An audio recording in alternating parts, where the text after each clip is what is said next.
नमस्कार मु ममता स्वागत करुछि ममताज किचन को। आज चलतु आम किचन रे गोटे बहुत सुंदर टेस्टी स्नैक आइटम बनैबा जार ना हला रोज केक बा रोज कुकीज। से रोज कुकीज पई कौन कौन सामग्री आवश्यक ताहले चलतु आम प्रथमे जानिबा एवं तार केमती बना हुए ता विषय में भी जानिबा।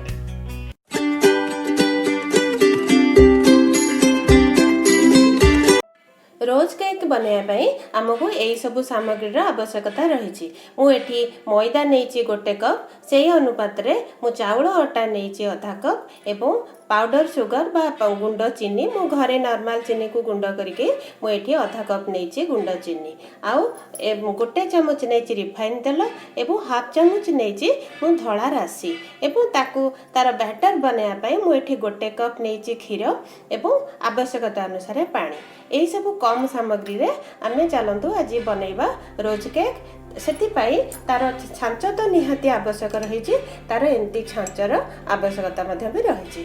ताले सामग्री विषय तो जानिले चलतु आमे रोज केक रा प्रस्तुति आरंभ करिबा। केक रा प्रस्तुति आरंभ करिबा पूर्वरु आमे तार छाणीबा पई कड़ाई रे तेल गरम कर देबा। तापरे आमे एठी तार बैटर प्रस्तुति करिबा। बैटर प्रस्तुति करिया पई आमे जो मैदा गोटे कप नैतिले एई बाउल रे नै जेबा। तापरे आमे जो पाउडर सुगर बा गुंड चीनी को नैथिले ताको मध्य एथरे नै जिबा। ए पाउडर चीनी जगार आपण गुड़ नहीं पारे। चाउल गुंड आउ चीनी गुंडर रेशियो आपण पसंद अनुसार आपण कम बेसी करें। किंतु एई रोज केक रे टिके कम मीठा रहिले एटा निहाती भल लगे। तापरे आमे एठी ताको सब एकाठी मिसई देबा। तापरे आमे जो राशि नहीं थिले धला राशि ताको एठी दे देबा।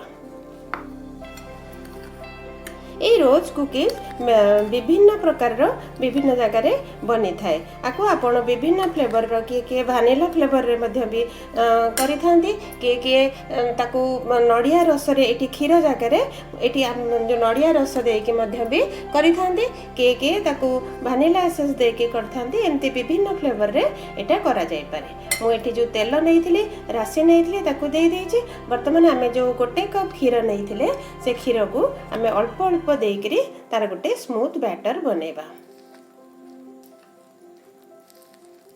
देखंतु मु एठी जो गोटे कप क्षीर नैथिली से क्षीर को देकरी मोर एतिकी बहलिया बैटर हेछि। आठु हमर आउ टिके हमकु पतला बैटर दरकार अछि। तेनु आमे एठी आउ टिके अल्प पानी ऐड करबा। पानी ऐड करके ताको आमे एकाठी पुणी आउ थरे मिसई दबा। एबे देखंतु आमे आउ सेकेंड टाइम टिके पानी देकरी आमे एई कंसिस्टेंसी एमती फ्लोइंग कंसिस्टेंसी रे आमे ताको तार बैटर को रखिबा। जेमती कि आमे एमती चामच रे गोळेले या पछपटे गोटे लेयर एमती लागि जाउथबो। ताहले आमे बेसी पतला नुहे कि बेसी मोटा नुहे एमती फ्लोइंग कंसिस्टेंसी रे हमर बैटर जेमती रहिबो। गोटे कोट जेमती हमर चामच रे पछपटे लागुथबो। ताहले हमर बैटर तो वर्तमान प्रस्तुत हो गला। आको आमे चलतु 10 मिनिट रेस्ट दबा। 10 मिनिट पर आमे सही समय रे हमर तेल केते दूर गरम हलानी आमे चलतु देखिबा। 10 मिनिट हे गलानी ताहले चलतु हमर बैटर तो रेस्ट पाई गलानी। एबे आमे चलतु कुकी प्रस्तुत करिबा। कुकी प्रस्तुत करिया पे आमे जो कड़ाई रे तेल गरम करिया पे रखितिले तेल तो हमर प्राय गरम हे गलानी। मु से जो तार कुकीज रो बा रोज केक रो छांचो को मु एई तेल रे वर्तमान बुड़े के रखितिली। तापरे मु एठी से जो बैटर आमे प्रस्तुत करितिले से बैटर रो मु टिके नेकरी तेल रे ऐड करिवि। देखंतु तेल पूरा आराम से गरम हे गलानी। आमे जो एई छांचो को नेकरी आमे से बैटर रे एमती टिके डीप करिके पूरा आमे छांचो को डीप करिवानी। आमे बैटर रे डीप करिके आनिके आमे तेल रे ताको देखेबा। आजिकली तो ये छांच सब नॉनस्टिक रो मिली जाउचे। तेणु करी एथरे करिवार किछि असुविधा नाही। आपण देखंतु ए रोज कुकीज मोर केते सुंदर भाबरे बाहरी गला। आमे ताकू जमा उल्टेबा दरकार नाही। पुणी आमे पुनर्बार सेमती रिपीट करिबा। ए छांच को पुणी से गरम तेल रे टिके डीप करिके आमे ताकू पुणी बैटर रे डीप करबा। तापरे पुणी सेमती तेल रे देखैके आमे ताकू सेई कुकीज को छाणबा। देखंतु केते सुंदर भाबरे पुणी एटा मोर हेई गला। आमे ताकू ଯେତେବେଳେ ଏଇଟା ଟିକେ ଏମିତି ବ୍ରାଉନ୍ ବ୍ରାଉନ୍ ହେଇ ଆସିବ ଆମେ ତାକୁ ଟିକେ ଏଇଟାକୁ ପଲଟେଇ ଦେବା। ତାହେଲେ ଆମର ଏଇଟା ଟିକେ ବ୍ରାଉନ୍ କଲର୍ ହେଇ ଆସିଲାଣି। ଆଉ ଟିକେ ଏପଟ ପାର୍ଟଟା ଟିକେ ବ୍ରାଉନ୍ ହେଇଗଲେ ଆମର ରୋଜ୍ କୁକି ଏଇଟା ରେଡ଼ି ହେଇଯିବ। ଆମେ ପୁଣି ଏଇ ଛାଞ୍ଚକୁ ପୁଣି ସେମିତି ରିପିଟ୍ କରିବା। ଏମିତି ବ୍ୟାଟରରେ ଟିକେ ଡିପ୍ କରିକି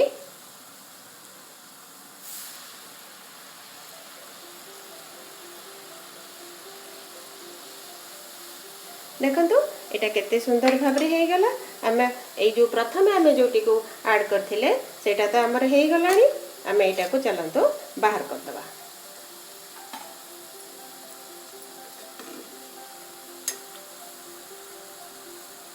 प्रत्येक थर आमे गोटे गोटे कुकी को तेल रे छाड़ी सारला परे आमे एई जो छांचो को हमको पुणी तेल रे रिपीट करिया को पड़िबो।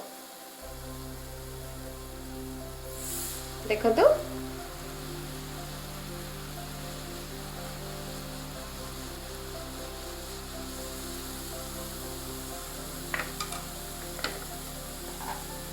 आमे जो सेकेंड रे जोटा को छाणी थिले से मध्य भी एठी हे गलानी।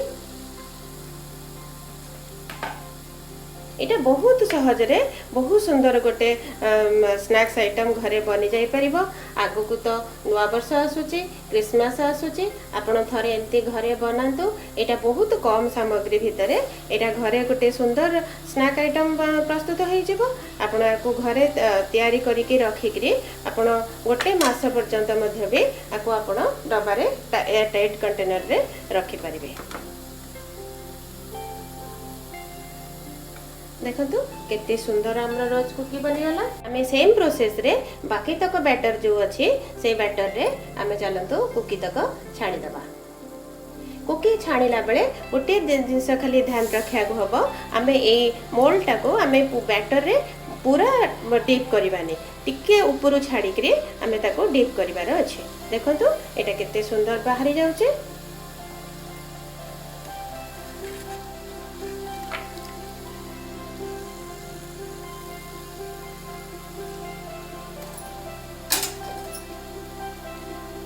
एबे देखि पारुथे वीडियो रे मु केमती पूरा मोर मोल्ड टाको मु एठी पूरा एमती डीप करिनी, टिके ऊपर छाड़ी करी मु एको डीप करिछि। वर्तमान एटा तेल रे देखैले एटा आपे आपे जेहेतु एटा नॉन स्टिक रे अछि एटा आपे आपे छांचरू छाड़ी जिवो। ई वर्तमान हमर रोज कुकी तो बनी गला। ताहले चलंतु हमें ताको प्लेट रे सर्व करिबा। एबे देखंतु हमर टेस्टी टेस्टी रोज कुकी बा रोज केक तो बनिकी रेडी हे गला। आगो को तो क्रिसमस आसुची आ नुआ वर्ष आसुची। आपण आकु निश्चित घरे बनांतु। देखंतु तो एटा केते सुंदर कुड़मुड़िया हेचे। आपण आकु घरे बनांतु एवं एई सब छुट्टी दिन मानकरे आपणकर फैमिली मेंबर मानक सहित यार मजा नियंतु। केते टेस्टी कुकीज देखाउची। आशा करूची आपनको निश्चित एटा भल लागिबो। जदि भल लागे ताले मोर वीडियो को लाइक शेयर आ कमेंट करने को भूलु ना। एवं जो माने मो चैनल रे नुआ से माने मोर चैनल को सब्सक्राइब करने को भूलु ना। एवं सब्सक्राइब बटन पाखरे जो बेल आइकन अच्छी से बेल आइकन को प्रेस करने को भी भूलु ना। ताले रहउची देखा हबो आ गोटे नुआ रेसिपी सहित रहउची। नमस्कार।